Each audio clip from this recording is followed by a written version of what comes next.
అనేక విషయాలు మరి వింటూ బలపరచబడుతూ దేవుని యొక్క చిత్తములో జత చేయబడుతున్నటువంటి తరుణాలు మనము తరచుగా చూస్తూ ఉన్నాం. అయితే ఈ రోజు ఈ వివాహము అనేటువంటి విధానం ఏదైతే ఉన్నదో ఇది చాలా ప్రాముఖ్యమైనటువంటి పాత్రను ఈ యొక్క సమాజంలో పోషిస్తున్నటువంటి విధానం మనందరికీ తెలిసిందే. హైందవ సమాజంలో కావచ్చు, అలాగనే క్రైస్తవ పద్ధతిలో కావచ్చు, ఈ వివాహమునకు చాలా ప్రాధాన్యత ఉన్నది. ఎందుకు అంటే హెబ్రీయులకు రాసినటువంటి పత్రిక 13వ అధ్యాయం 4వ వచనంలో అంటాడు కదా, వివాహము అన్ని విషయములలో ఘనమైనదిగా ఉండవలెను అంటాడు. వివాహము ఎలాంటిదండి చెప్పండి? అన్ని విషయములలో ఘనమైనది. ఎందుకు ఘనమైనది అంటే ఇది మానవుని యొక్క ఆలోచనల నుండి పుట్టుకొచ్చినటువంటి వివాహము కాదు. కుటుంబ వ్యవస్థ లేకపోతే ఒక కుటుంబము ఈ యొక్క ప్రపంచంలో, ఈ లోకములో, ఈ సమాజంలో కట్టబడుతున్నటువంటి తరుణములో ఇది మానవుని యొక్క ఉద్దేశముల నుండి వచ్చినటువంటి విధానం అయితే కానే కాదు. ఎందుకు అంటే దేవునికంటూ ఒక ఆలోచన ఉన్నది, దేవునికంటూ ఒక సంకల్పం ఉన్నది, దేవునికంటూ ఒక విధి విధానం ఉన్నది. ఆ విధి విధానములో దేవుడు తన పోలికలో తన స్వరూపములో నరులను చేయుదుము అని ఆయన అనుకున్నట్లుగా ఆదికాండం 1వ అధ్యాయము 26వ వచనములో మనము చదవగలుగుతాం. జాగ్రత్తగా గమనించండి. వారిని స్త్రీగాను పురుషుని గాను దేవుడు కలుగజేసును అని రాయబడింది. అయితే జాగ్రత్తగా గమనించవలసినటువంటి విషయం ఏమిటి అంటే మొట్టమొదటి వివాహము దేవుని యొక్క పద్ధతిలో, దేవుని యొక్క ఆలోచనలో, దేవుని యొక్క సన్నిధానములో జరిగించబడినట్లుగా మరి బైబుల్ తెలియజేస్తా ఉంది. ఇప్పటికీ కూడా నాటికి చాలా వివాహాలు జరిగించబడుతూ ఉన్నాయి. అనేక మంది మరి దేవుని యొక్క చిత్తములో జతపరచబడుతున్నారు. జతపరచబడినటువంటి అనేక వివాహాలు మరి వివాహం అయితే క్రమముగానే జరుగుతుంది, కానీ జరిగించబడిన తర్వాత కొద్ది కాలానికి అనేక రకాలైనటువంటి సమస్యలు కుటుంబాలలో కనబడుతూ ఉన్నాయి. అనేక మంది మరి జత చేయబడిన వారే విడిపోయినటువంటి పరిస్థితి కూడా కనబడుతూ ఉంది. మరొక మాట నేను ఎందుకు ఈ మాట జ్ఞాపకం చేస్తూ ఉన్నాము అంటే మరి వివాహము కొరకు మనము చాలా ఆలోచనలు కలిగి ఉంటాం, చాలా ఉద్దేశాలు మనం కలిగి ఉంటాం, చాలా రకాలైనటువంటి మరి ప్రణాళికలు మనం కలిగి ఉంటాం. కానీ మన ఆలోచన మన జీవితంలో స్థిరం కాదు. కానీ మన జీవితాన్ని దేవునికి అప్పగించగలిగితే దేవుని యొక్క ఉద్దేశ ప్రకారముగా ప్రతి కుటుంబము స్థిరపరచబడుతుంది. 2 చేతుల పైకెత్తుగానే యేసయ్యనామమును స్తుతిద్దాం. దేవునికి మహిమ కలుగును గాక. చూడండి, పరిశుద్ధ గ్రంథాలు తెరిచి ఆదికాండము 24వ అధ్యాయము 50వ వచనం. ఆదికాండము 24వ అధ్యాయము 50వ వచనం. లాబానును బెతూయేలును ఇది యెహోవా వలన కలిగిన కార్యము మేమైతే అవునని గాని కాదని గాని చెప్పజాలము అన్నాడు. జాగ్రత్త గమనించండి. ఇక్కడ లాబాను అంటాడు ఒక ప్రాముఖ్యమైనటువంటి మాట. వివాహమును గూర్చి, పెళ్లిని గూర్చి ఆయన పలుకుతున్నటువంటి మాట ఏమిటి అంటే తరచుగా ప్రతి వివాహములో కూడా మనం వింటూ ఉంటాం. ఇస్సాకును గుర్చినటువంటి మాట, రెబ్కాను గుర్చినటువంటి మాట, దేవుని చిత్తముల వారు ఏర్పరచబడినటువంటి సమయం ఏదైతే ఉన్నదో ఆ సమయాన్ని బట్టి చాలా సార్లు మనము వింటూ ఉంటాము. దేవుని యొక్క చిత్తములో మనం ఇంకా బలపరచబడుతూ ఉంటాం. అయితే ఇక్కడ మనం జాగ్రత్తగా ఆలోచించాలి. దేవుడు కట్టినటువంటి ఈ యొక్క వివాహ వ్యవస్థను గురించి మనము ఆలోచిస్తే ఇది ఘనమైనటువంటి కార్యము అన్నాడు. అలాగే ఇక్కడ ఈ ఘనమైనటువంటి కార్యము ఏదైతే ఉన్నదో ఈ ఘనమైనటువంటి కార్యమును గురించి మాట్లాడుతున్నాడో ఇది యెహోవా వలన కలిగినటువంటి కార్యము అన్నాడు. ఎవరి వలన కలిగిన కార్యం? దేవుని వలన కలిగినటువంటి కార్యం అనేటువంటి విషయాన్ని మొట్టమొదటిగా మనం గమనించాలి. చాలాసార్లు మనం అనుకుంటాం ఏదైనా వివాహ వ్యవస్థలో మనము కొంత బాధ్యత వహించినప్పుడు ఇరు కుటుంబాలను మనము దగ్గరకు తీసుకొని వచ్చి పెళ్లి సంబంధాలను గురించి మనం మాట్లాడేటప్పుడు చాలా సార్లు అనుకుంటాం పెళ్లి చేసింది ఎవరో మేమే అంటాం. జాగ్రత్త గమనించా. చాలా సార్లు ఈ విధమైనటువంటి పదజాలాలు మనము తరచుగా వాడుతూ ఉంటాం. కానీ వివాహము అనేది దేవుని యొక్క సంకల్పము చొప్పున నిర్ణయించబడింది. దేవుని యొక్క విధిలో, దేవుని యొక్క ఆలోచనలో అది నిర్ణయించబడింది. నిర్ణయించబడిన దానికి కర్త కర్మ క్రియ ఎవరండి చెప్పండి? మనము ఆరాధిస్తున్నటువంటి దేవుడు. రాయబడుతున్న మాట ఏమిటి అంటే లాభాన్ని అంటారు కదా, ఇది యెహోవా వలన కలిగిన కార్యము మేమైతే అవునని గాని కాదని గాని చెప్పచాలము అన్నాడు. జాగ్రత్త గమనించాలి. ఇది దేవుని వలన కలిగినటువంటి కార్యం, ఇది దేవుడు ఏర్పరిచినటువంటి బంధం. మరి రెబ్కాను ఇస్సాకు కొరకు సిద్ధపరుస్తున్నటువంటి తరుణంలో మరి ఆమెను గూర్చి రాయబడినటువంటి మాట, గురించి రాయబడినటువంటి మాట, ఆమె మిక్కిలి చక్కనిది అని రాయబడింది. కనుక కుమార్తె కూడా మిక్కిలి చక్కనిదిగా ఉండాలి. అలాగే రూతుని గురించి మనం చదివితే బోయాజు అంటాడు కదా, నీ ప్రవర్తన మునిపటి కంటే ఎక్కువ అయింది, నీ సత్ప్రవర్తనను చూసి నేను ఆనందిస్తున్నాను అనేటువంటి మాట మరి బోయాజు అంటారు. ఇప్పుడు యోసేపును అలాగనే మేరీని కూడా మనం ఉద్దేశించి మాట్లాడుకోగలిగితే ఖచ్చితంగా దేవుని యొక్క ఆలోచన మనం అర్థం చేసుకోవాలి. స్త్రీ పురుషులను ఉద్దేశించి బైబిల్లో అనేక మాటలు పరిశుద్ధాత్మ దేవుడు రాయించారు. ఒక కుటుంబ వ్యవస్థ కట్టబడాలి అంటే, ఒక వివాహ దాంపత్య జీవితం సుఖ సంతోషాలతో నింపబడాలి అంటే ఖచ్చితంగా బైబిల్ చెప్పేటువంటి రీతిని పాటించగలిగితే ఖచ్చితంగా దేవుని యొక్క ఆలోచన మన జీవితాలలో మరి ప్రాముఖ్యంగా ఈ రోజు జత చేయబడబోతున్నటువంటి వధువరుల యొక్క జీవితంలో కూడా దేవుడు తన వాక్కును అనుగ్రహించి ప్రతిదినం కూడా వారు సమాధానకరమైనటువంటి జీవితాన్ని గడపడానికి దేవుడు తన యొక్క కృపను అనుగ్రహిస్తారు. దేవునికి మహిమ కలుగును గాక. జాగ్రత్తగా గమనించండి, అక్కడ రాయబడినటువంటి మాట ఏమిటంటే, ఇది యెహోవా వలన కలిగిన కార్యము అన్నాడు. మేమైతే అవునని గాని కాదని గాని చెప్పజాలం. ఈరోజు ఈ భూమి మీద జరుగుతున్నటువంటి ప్రతి వివాహ వ్యవస్థ కూడా దేవుని యొక్క ఆలోచనలు ఉన్నది అనేటువంటి విషయాన్ని మనం గ్రహించగలగాలి.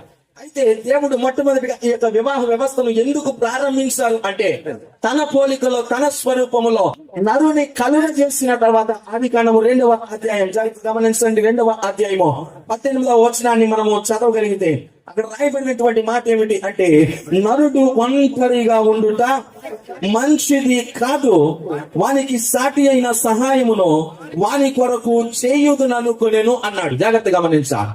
నరుడు ఎలా ఉండుట మంచిది కాదని చెప్పండి, ఒంటరిగా ఉండుట మంచిది కాదు అన్నాడు.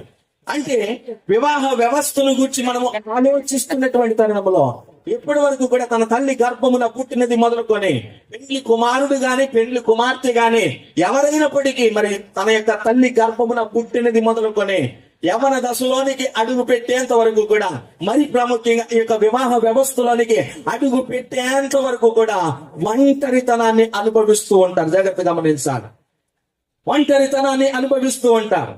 విధానాలు వేరుంటాయి, ఆలోచనలు వేరుంటాయి, నడవడిక వేరుగా ఉంటుంది.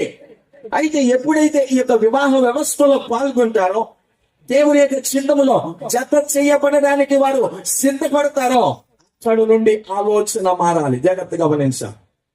రాయబడినటువంటి మాట, నరుడు ఒంటరిగా ఉండుట మంచిది కాదు అన్నాడు. జాగ్రత్తగా గమనించండి. చాలా మంది దైవజనులు కూడా బోధిస్తూ ఉంటారు, ఒంటరిగా ఉంటే ఏమైపోతాడని చెప్పండి.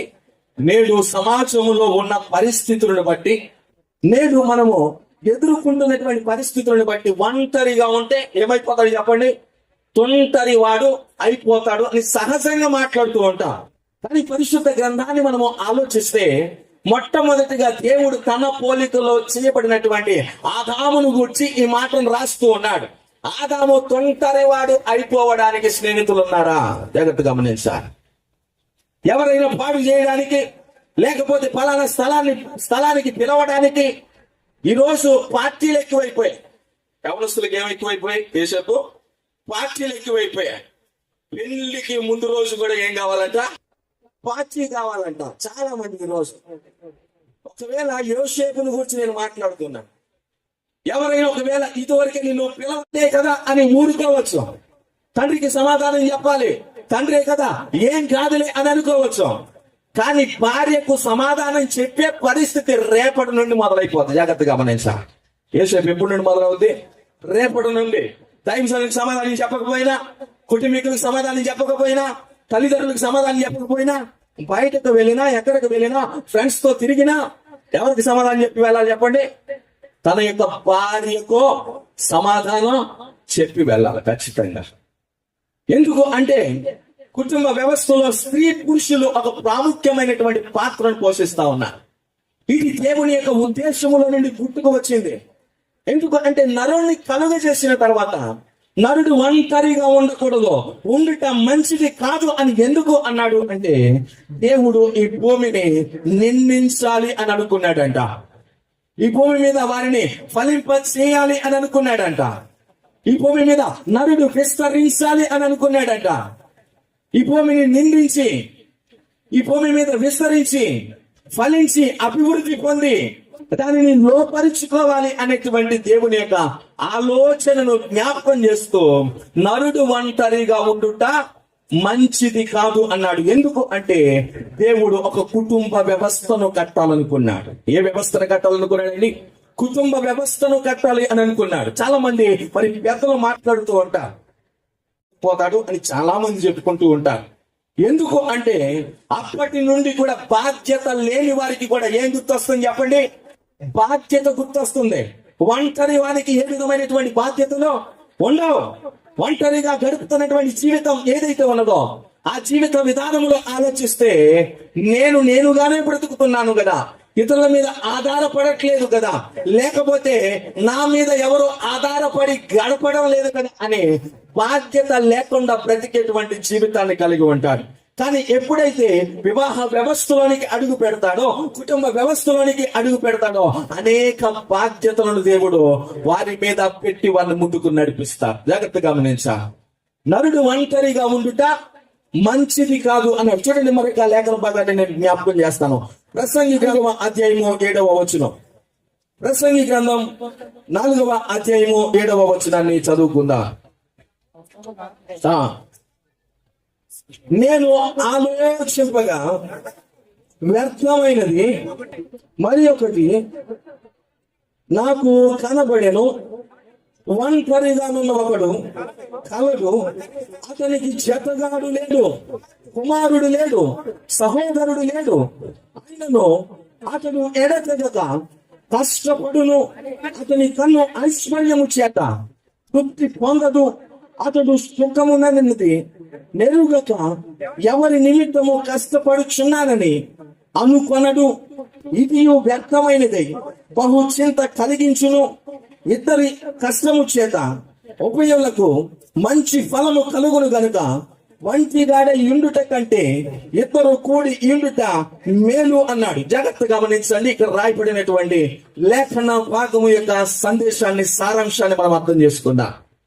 మరి ప్రసంగి భక్తుడు అంటున్నాడు, సమస్తం వ్యర్థము అని వ్రాసుకుంటూ ఆయన మాట్లాడుతున్నటువంటి విధానాలు ఈ ప్రసంగి గ్రంథంలో మనకు తరచుగా కనబడుతూ ఉంటాయి. సూర్యుని కింద జరిగేదంతా కూడా ఏమిటని చెప్పండి? వ్యర్థమే. ఒకవేళ ఈ మాట నేను చెప్పాను అనుకోండి, యోసేపు వెంటనే అంటాడు, అంతా వ్యర్థమైతే ఎందుకండి ఈ వివాహము? జాగ్రత్తగా గమనించండి సార్. అంతా వ్యర్థమైతే ఎందుకండి ఈ కుటుంబ వ్యవస్థ? అంత వ్యర్థమైతే ఎందుకండి ఈ పిల్లలు? అంత వ్యర్థమైతే ఎందుకండి ఈ తల్లిదండ్రులు? అనేటువంటి ఆలోచన మనకు తరచుగా వస్తూ ఉంటుంది.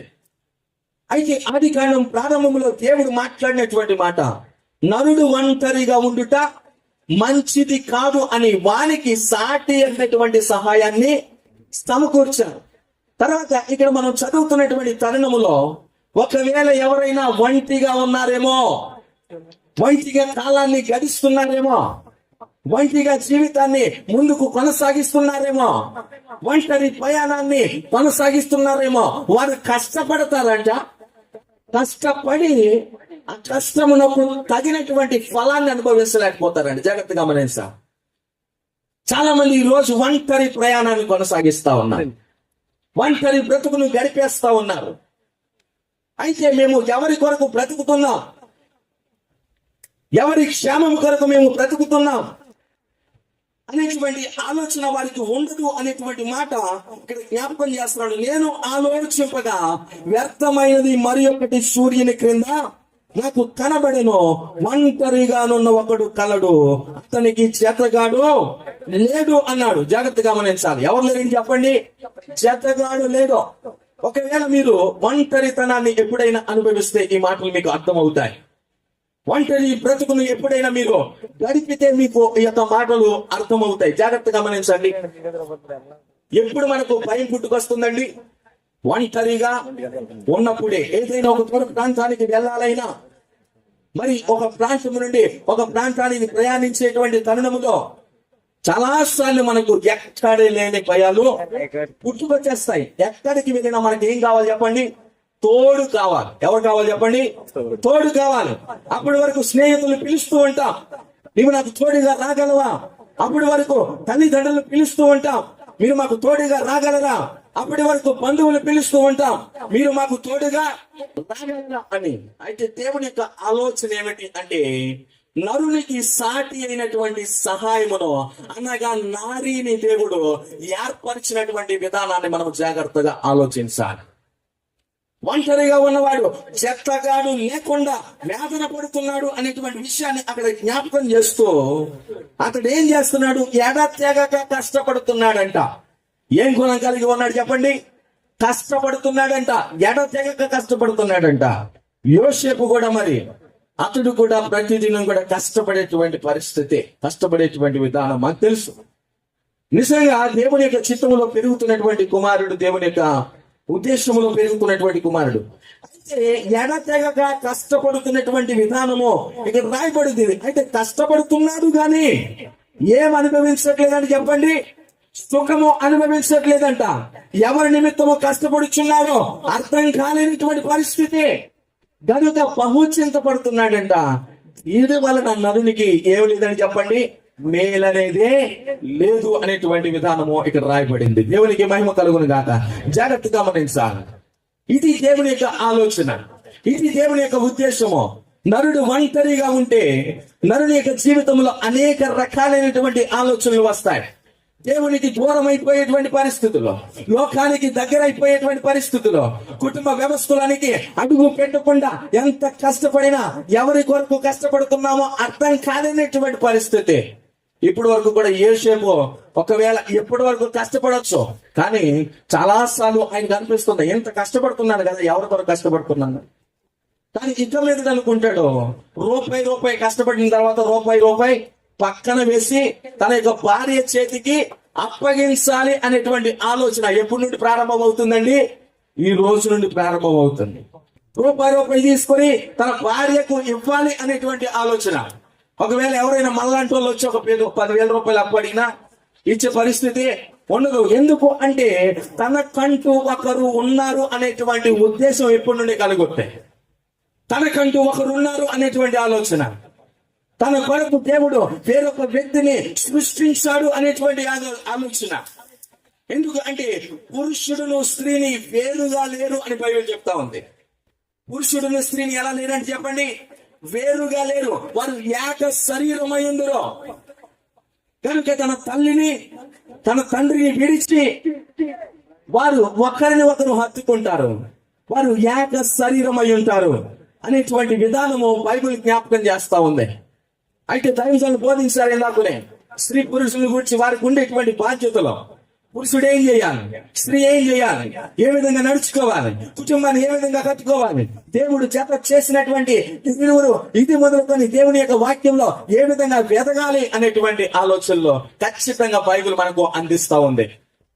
ఎఫెసీయులకు రాసినటువంటి పత్రిక 5వ అధ్యాయము 28వ వచనం నుండి మీరు చదివితే, ప్రతి స్త్రీ కూడా తన సొంత పురుషునికి ఏం చేయాలంట? లోబడాలి అన్నాడు. ముందుగా నేను మేరీకి తెలియచేస్తున్న విషయం, ఎవరికి లోబడాలి తల్లి? నీవు నీ సొంత పురుషునికి లోబడాలి. లేనట్లుగా ప్రేమించాలి, క్రీస్తు సంఘమును ప్రేమించినట్లుగా ప్రేమించాలి. చివరికి ప్రాణాన్ని ఇవ్వడానికైనా సిద్ధపడి అన్ని విషయాలు కూడా సంరక్షించి, కష్టమైన, బాధైన, ఇబ్బంది అయినా, నష్టమైన, అనారోగ్య పరిస్థితులు ఎదురైనా భార్యను విడిచిపెట్టకుండా ప్రేమించాలి. ఇక్కడ ఆగుదాం, అందరు గమనించాలి, నేను ముగించేస్తున్నాను. ఇక్కడ ఆగుదాం. పురుషుడు ఏం చేయాలి? తన సొంత భార్యను ప్రేమించాలి. వారిద్దరూ ఏక శరీరం అయ్యుందురు. ఈ చివరి మాట నేను చెప్పకపోతే రేపన్న తర్వాత ఖచ్చితంగా కుటుంబంలో సమస్య వస్తుంది. ఎందుకో తెలుసా? తర్వాత రాయబడినటువంటి మాటలు ఏమిటి అంటే, దేవుడు నరుడు ఒంటరిగా ఉండటం మంచిది కాదు, వారు ఏక శరీరం అయ్యుందురు, తన తల్లిని తండ్రిని విడిచి అన్నాడు. జాగ్రత్తగా గమనించాలి. ఎవరిని విడిచి చెప్పండి? తల్లిని తండ్రిని. ఇప్పుడు దైవజనులు ప్రేమించమన్నారు కదా అని చాలా మంది ఏం చేసేస్తున్నారంటే తల్లిని విడిచిపెడుతున్నారు, తండ్రిని విడిచిపెడుతున్నారు. వారిరువురిని విడిచిపెట్టి ఏం తెచ్చుకున్నా వీళ్ళిద్దరికే. రేపు అన్న తర్వాత ఏదైనా ఆలోచన చేస్తే వీరిరువురే మూడవ మనిషిని దైవజనులు రానివద్దన్నారు కదా అని తల్లిదండ్రులకు కూడా చోటు ఇవ్వలేనటువంటి పరిస్థితి కనబడతా ఉంది. కానీ పరిశుద్ధ గ్రంథాల్లో రాయబడినటువంటి మాట ఏమిటి అంటే, నీవు దీర్ఘాయుష్మంతుడగునట్లుగా నీ తల్లిని నీ తండ్రిని సన్మానించాలి అన్నాడు. యోసేపుతో చెప్తున్నాను, నీ 100 ఏళ్ళు బ్రతకాలంటే ఎవరైనా ఆశీర్వదిస్తే ఎలా ఆశీర్వదిస్తారు? 100 ఏళ్ళు 100 ఏళ్ళు పిల్ల పాపలతో సుఖ సౌఖ్యాలతో పచ్చగా సుఖంగా జీవించు తదాస్తు అంటారు. జాగ్రత్తగా గమనించా. కనుక ఈ 100 ఏళ్ళు జీవించాలి అంటే, సుఖంతో జీవించాలి అంటే, ఆయువు పెరగాలి అంటే, దీర్ఘాయుష్మంతుడు అవ్వాలి అంటే ఖచ్చితంగా తల్లిదండ్రులకు లోపడాలి. దేవునికి మహిమ కలుగును గాక. సేమ్ టైం మరి పెండ్లి కుమార్తె కూడా అత్తమామలకు ఇవ్వాల్సినటువంటి గౌరవాన్ని ఏం చేయాలి? ఇవ్వాలి. రూత్ ఏమంటుందండి? నీ మాటే నా మాట, నీ క్షణమే నా క్షణం, నీ దేవుడే నా దేవుడు అంటుంది. కనుక మరి మేరీకి నేను చెప్తున్నా, మా అక్కయ్య గారు లక్ష్మి గారు ఎప్పుడు కూడా ఏం మాట్లాడినా, ఏమ్మా మందిరానికి రాలేదంటే చక్కగా నవ్వుతారు. ఒకవేళ నేను బహుశా అంటాను, మేరీ కూడా అక్కయ్య నాకు అలాంటి లేదు అని నీవు ఎప్పుడైనా వెళ్ళి అడిగావు అనుకో, అమ్మ మేరీ మీ అత్తయ్య గారి స్వభావం ఏమిటో తెలుసా? చక్కగా చిరునవ్వుతాం, సరే అని నవ్వే స్వభావం. మరి ఆ నవ్వులు పడుతుందో తిరుగుతుందో మనకు అర్థం కాదు. కానీ అయితే ప్రతి పెళ్లి కుమార్తె లేకపోతే మేరీ మరీ ప్రాముఖ్యంగా అత్తమామలకు ఇవ్వాల్సినటువంటి గౌరవాన్ని, భక్తులకు లోపలిటువంటి విధానాన్ని నేర్చుకోగలిగితే, నేను అంటున్నాను, దేవుని పక్షమై మాట్లాడుతున్నాను, ఆ కుటుంబంలో ఏ విధమైనటువంటి సమస్యకు తావే లేదు. అలాగే పురుషుడు తన భార్యను అమితంగా ప్రేమించగలిగితే, తల్లిదండ్రులను సన్మానించగలిగితే, ఆ కుటుంబంలో ఏ విధమైనటువంటి సమస్యకు తావే లేదు అనేటువంటి విషయాన్ని నేను జ్ఞాపకం చేస్తూ, మరొకసారి నా యొక్క ఆశీస్సులు నూతన వధువరులుగా జత చేయబడుతున్నటువంటి వారికి నా యొక్క ఆశీస్సులు తెలియజేస్తూ